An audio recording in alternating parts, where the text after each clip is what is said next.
Okay, welcome to our January 2024 first year's edition of our Fireside Chat. We are happy to be actually by a fireside here with a bunch of students from the Medical Valuation Laboratory just completing their final projects.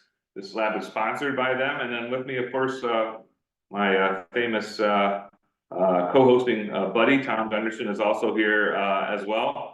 As our custom, we do this a recording for the first 30 minutes, variety of questions, and then go off the record for another 30 or so. So glad to see folks joining in, and I'm gonna, since I've been here with all these folks here for 2 weeks, first of all, I'm gonna just do general introductions and just have each of you go around. It's actually a sort of a sound check for Tom and me.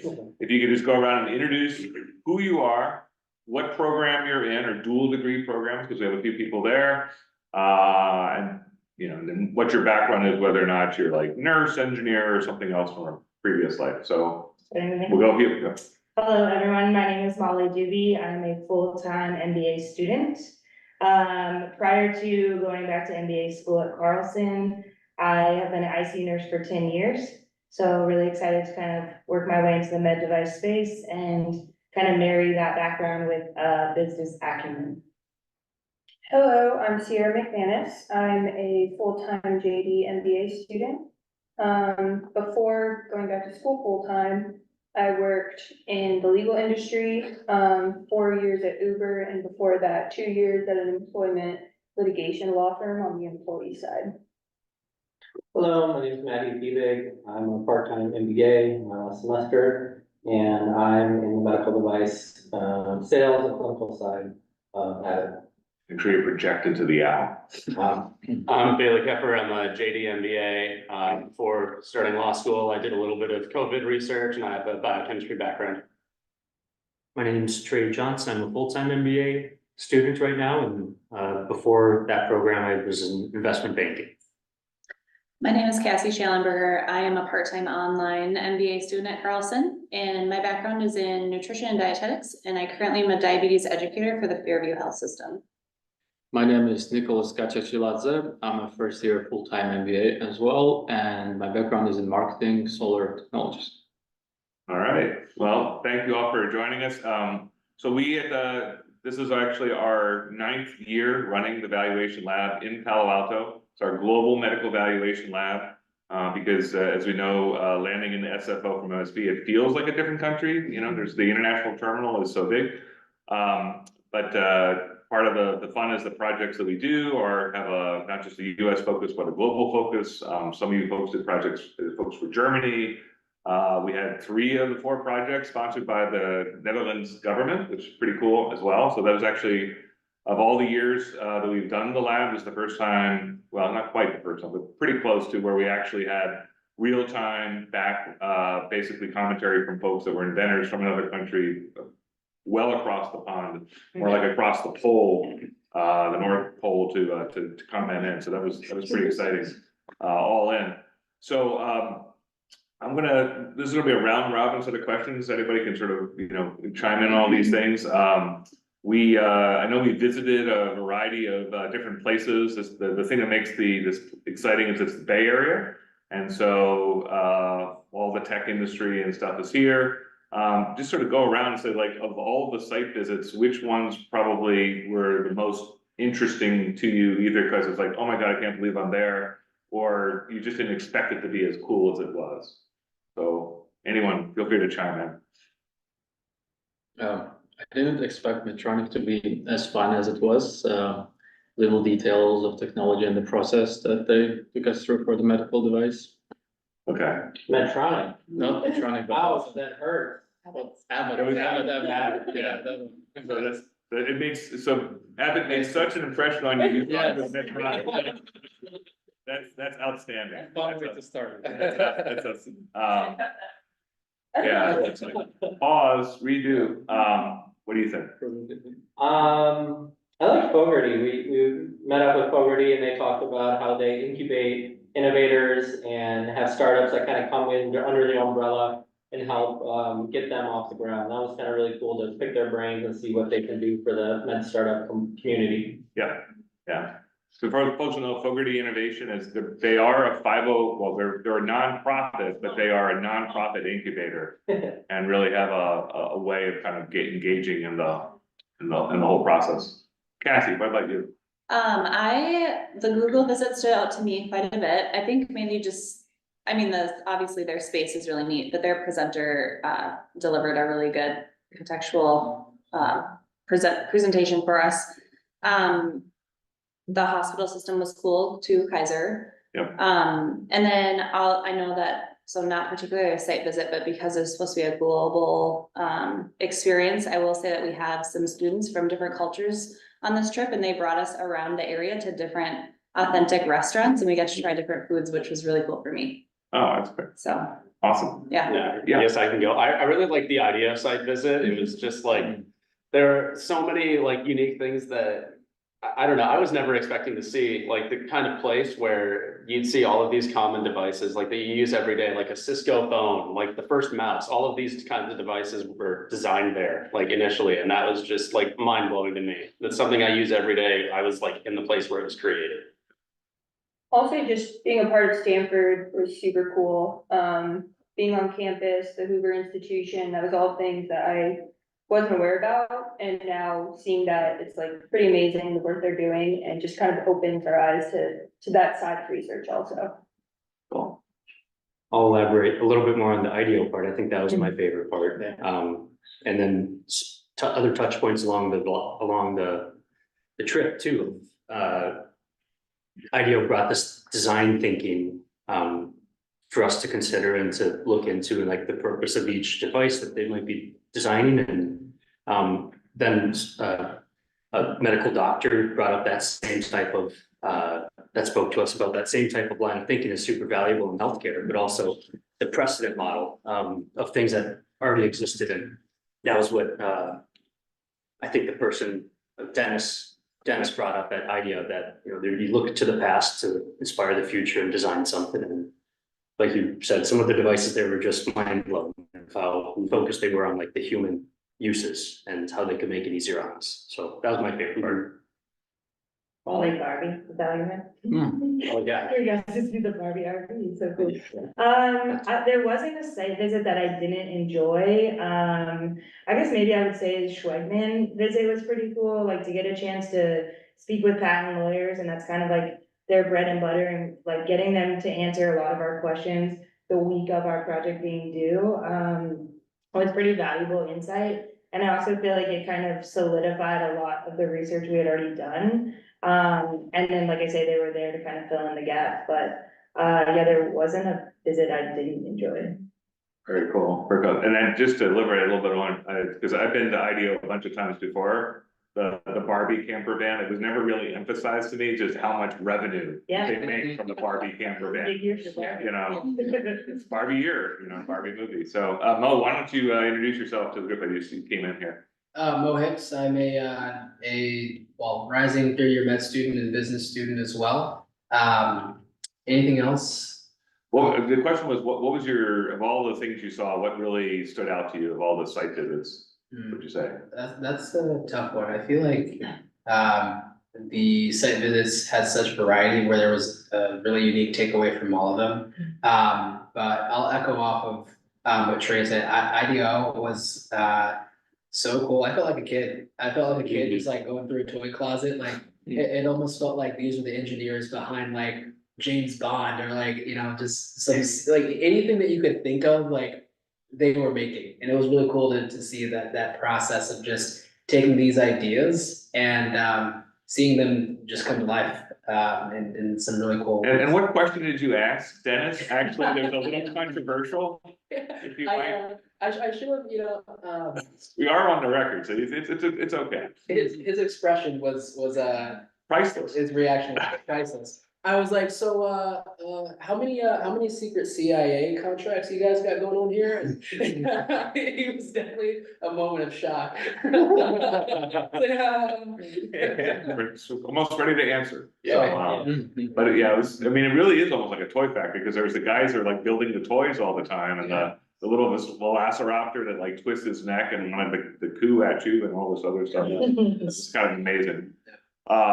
Cool. So next question up, I'm gonna hand it over to Tom for comment, is, so speaking about the Val Lab, so I mean, from a lot of folks who, follow this community, they know that you're looking at early stage medical technologies. We do it a little bit differently. There's like 10 things we look at, but usually, it's my perspective, there's like 3 things that'll either make or break a technology. One is, the intellectual property space, whether or not it's bad or not, the reimbursement space, so they have any way to make any money at all, and then basically just how competitive that market space is, which is somewhere related to intellectual property, but sometimes it's just great idea that you got so much other competition out there. As you're thinking about the projects you've done, without revealing what those projects are, what might be something that in this class you thought about differently, that like you never would have thought that really mattered as much as it might have mattered, for example? So, take your time. I think in visiting, Schwegman, it was really helpful to understand the difference between being able to, exclude others from doing what you're doing with a new innovation, and whether you have the freedom to operate in a space, again, and looking at that competitive landscape. I didn't realize that it was so critical to make sure that even if you have this innovative piece, what's the context? Would you actually be able to drive new value, out of that based on what's already out there? Yeah.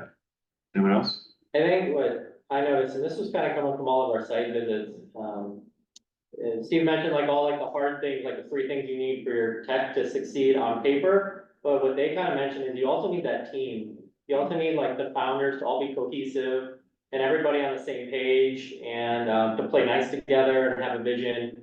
Because if you don't have that, then a lot of times there's a lot of infighting, and you could have the best innovation in the world and have the IP and the regulatory and the competitors, but if you don't have the team cohesive together, it can fall apart and never take off. And that's important because we really don't usually evaluate the team as much, because we usually try to focus on the technology, in part because we don't want to upset people, because if the team's a bad team, you're just like, so, if only you could just get along, it's just hard to evaluate. I thought it was really interesting, and something I didn't really fully understand, I think, was pulling all that together and creating like the best business model, whether it's the people or the technology or the IP, and that was what Fogarty seemed to have figured out. And they're in a special position in my eyes of like being the nonprofit to work with all sorts of different groups, not just only being for profit, and that allows them a lot of freedoms, which I didn't understand or know before either, as a nonprofit organization, I think. So yeah. I'll say, oh, sorry. Go ahead. You'll have to remind me, what was the doctor's name that we met with yesterday at Stanford? Oh, Kevin Schulman, Dr. Kevin Schulman. Yes, so something that resonated with me that he said was that, just like bringing to attention the whole like disruption, like you can create something new that completely changes how we know things. And so then like tying that into like, your thoughts about your project and just like innovation from there, like how can we even just like somehow take a step back and even more think about big picture, how could we actually disrupt this to like change the way that we're doing things? That is something that I think that I'll think about for sure for future projects and just for things I'm looking into, which is a different way than I've thought before. Yeah, that's a really good idea, because there's remember even years ago when I looked at laparoscopic procedures when they were brand new, and they just radically changed, first with gallbladder surgery and everything else that came after that.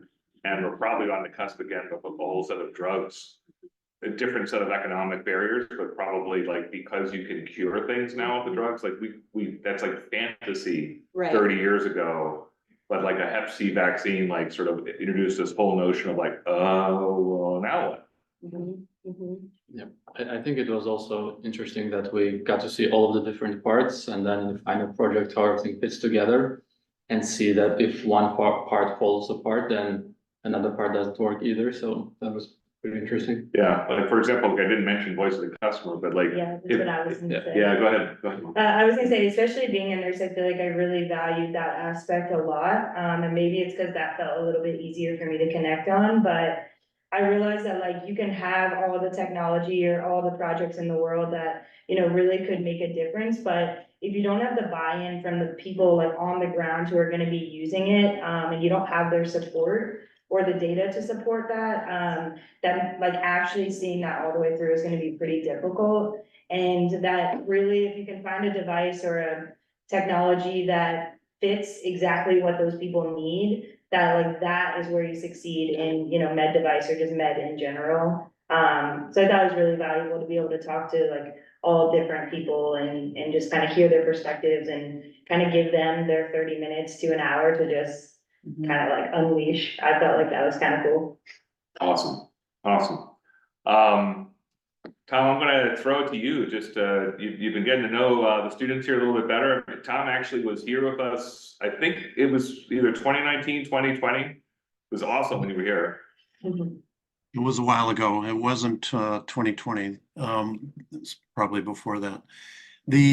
So thanks. It's been interesting listening to you guys, and I will leverage off one of the comments on new technology. I'm struck, having been doing technology analysis in healthcare for almost 3 decades. I see the peaks and valleys, and we seem to be on the cusp of just some amazing new technologies. So 2 things for you guys that I'd like to hear you discuss, and maybe it's just that there was an absence of talk about this. That's okay too. I'd be curious about that. But you know, you can't pick up a magazine or see something online that's not talking about AI. So AI is overdone as far as media coverage, but I'm just curious, when you're doing your project valuations, whether you're considering all the new technology that might be coming out and how that played into your valuations, or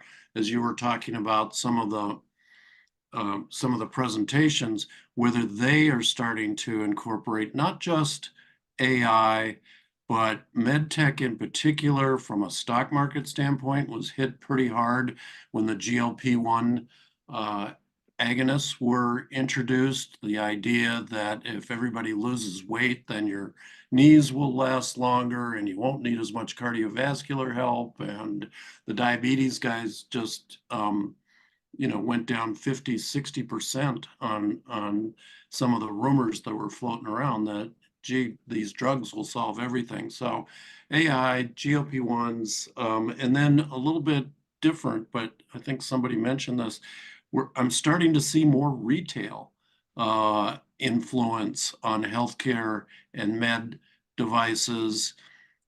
We see advertisements now for Dexcom and their G7 on TV pretty much every day.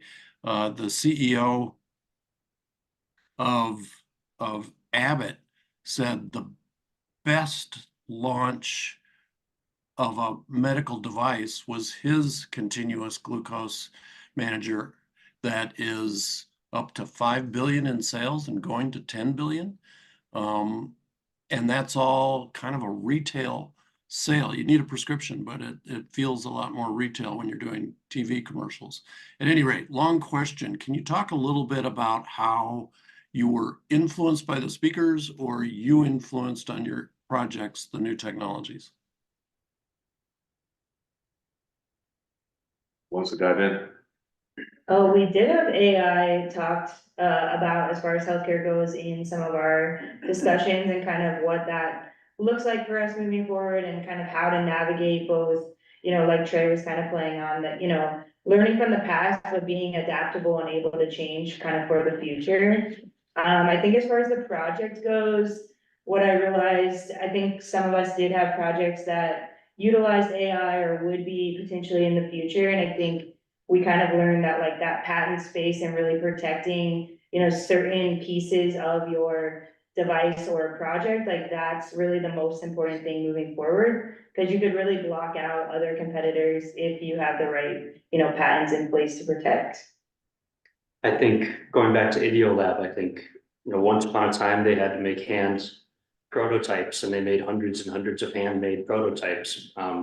And everyone had to come to a table with a different idea just to see what could come of something and to iterate over and over. And now I think it's AI, I mean, in a different way, not physical, but I think virtual, to look at a type of device or like lots of the pictures and things you're coming up for your inventor. I think like you use artificial intelligence to kind of illustrate what the purposes might be, and you know, you could iterate over that a few times. And I think we got feedback from the professors that, all right, that was that AI image or that AI like type of suggestion, which it was great. You know, it might need to be tweaked or iterated a few more times, and then it did help us quite a bit. So I just want to call that out to just for the folks listening, and so like, so Molly, why don't you talk about like this, like your group actually used AI for your presentations? Yeah. Without calling out what the invention is. Yeah, so our invention was a little more like not as well developed. It was pretty much an idea and they asked us to kind of run with it.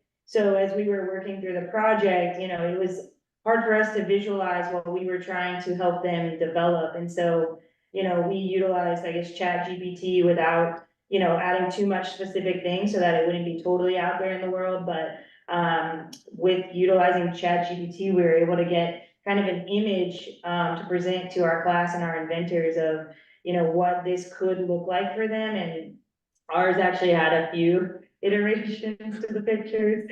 And so like we got some feedback and just kind of evolved from there. And I think, you know, for something that's still very much hypothetical and in the works, it was able to show at least 20 some people, you know, what could be. And I think that's really valuable when you're trying to like convince people to do something or to buy into what you're creating.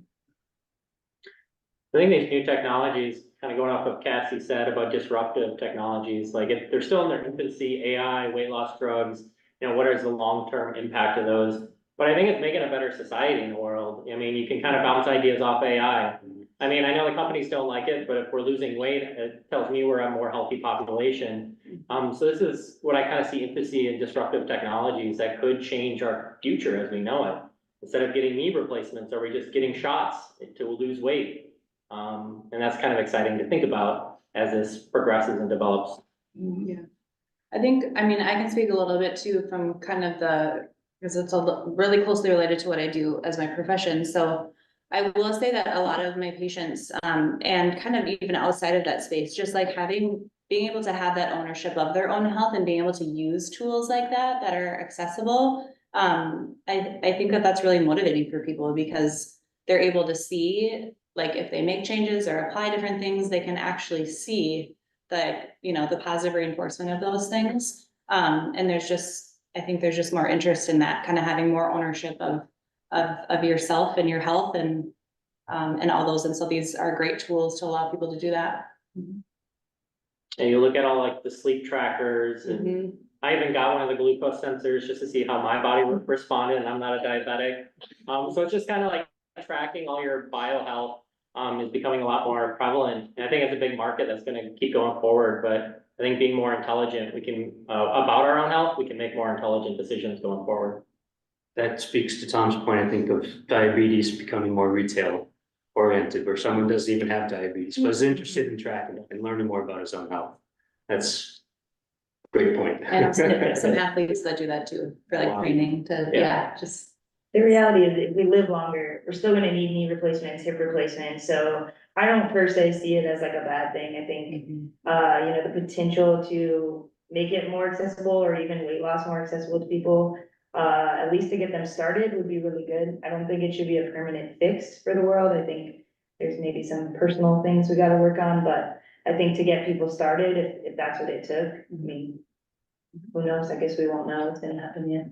Yeah, I mean, it's a pretty big commitment to do sort of injections, you know, once a week going forward. It's not cheap. I mean, if you're getting Ozempic either off label or on label, it's not cheap. There's a lot of big questions about reimbursement. CMS is terrified about paying for it, even though in my world, figuring out the cost benefit of like, does that make sense if diabetic costs go down? It is. In my healthcare marketplace class, I talk about that as a hypothetical, like, what if you have a cure for diabetes? What will that do for the hospital industry? Because like, there's a lot of beds that are occupied actually by complications for diabetes, and that's revenue. So it's, even the orthopedic market, you know, it's one thing for the manufacturers, as Tom's talking about in the med tech, but like orthopedics is like the thing that keeps hospitals running in the black today, or at least balances all the stuff that doesn't keep them in the black. So it's pretty interesting. Well, one quick comment I'll make, Tom, is like, I was hanging around, at least, in different settings, throughout the week, the JP Morgan healthcare crowd. And AI did get mentioned a few times, but also kind of a little bit with like yeah, AI's out there, yeah. There wasn't, there wasn't a sense like, oh my God, you know, that wasn't really the playbook. I think it was, if anything, I think what was heard from the JP Morgan Healthcare Conference was more like, it's a lot harder to get money now. Interest rates are higher. Several firms are failing, and the private equity guys are starting to look at their portfolio going, which one of these 10, if I had to pick 4, will I keep? That would seem to be the theme. It's not really an upbeat theme, but people still had a good time with JP. So. Any other thoughts for Tom's question? Go ahead, Tom. No, I was just gonna say, good, that was an interesting conversation you guys presented, so I'll hand it back to you, Steve. So we have a little bit of time with folks on the line. I know Brian Egan. Brian, you came to our Cambridge Val Lab. You are one of our first 2010 Val Lab people from way back when. And then I actually Ben, I haven't seen you for years. This is kind of great. Bob Geist, Dr. Geist, great to see you. Any of you folks have questions for our aspiring new and leaders in this space? Not to put you on the spot. Did I catch at the start that you said that several of the projects were from the Netherlands government, or did I mishear that? Yeah, you heard it right. Okay. Yeah. Can you just kind of explain that connection, how that came about, and what sort of? I know that you can't, that we have the NDA piece, but I'm just kind of curious as how that connection and. You want to try? I think I can try. Yeah, go ahead. So the inventors that my group worked with said that they had come to Minnesota, like Minneapolis, and they actually said they got to like see campus and interact with some of the companies that are headquartered in Minnesota. And so they were really excited about the opportunity to have the students kind of evaluate, you know, their potential project. And we got really good feedback from them. I think the aspect being global to the Val Lab now, we obviously are in Palo Alto, not another country, but getting to interact with them. And again, they were on our calls this morning and got to get direct feedback and questions answered from them was pretty interesting. But specifically, my inventor said that they got connected with the University of Minnesota and the companies around. And so that's how they kind of got involved. Yeah.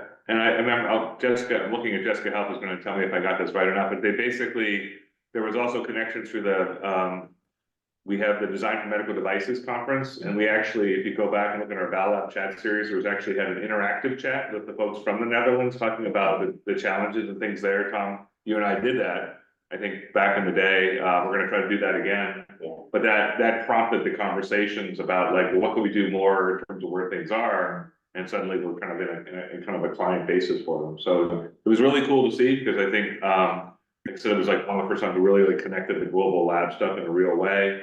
I think the other thing that's kind of cool about this class, and it happened last year too, is that we also have more students that are here internationally from the MBA program, because the regular global experience, they're from other countries. So it's like actually going to San Francisco and seeing the Bay Area really does meet that, you know, ambiguity of what this whole thing is like, type of thing. Jessica, you wanted to chime in, but you kind of like belt it out, so. The relationship started even before the MD, it was a connection through Medical Alley. Yeah, so Medical Alley actually helped that go forward, so. So it just actually speaks to like the really great Twin Cities community in terms of where these things come together. Even so, Brian, the lab that you were on in Cambridge, that came from a trade mission organized by the deed office of the state of Minnesota, that I had the privilege of going with Governor Walz with to actually go to London and the UK, and Cambridge just happened to be on the stop and kind of said, we do this Val Lab thing. And it's a whole a different version of an incubator community, a really totally different version. If you get to know Jason Malad from Cambridge, it's kind of crazy what they do. And granted, not a nonprofit, but very similar to kind of like what Fogarty does in terms of the space. They were kind of gathering and they got the trust of the community and they're super connected in their space. So we are almost at the top of our half hour and going to go off the record. Trying to see if there's any other questions from folks on from the outside there before we go off. That's it there. Tom, any last words from you before we go off? Goodbye to all the listeners. Yeah.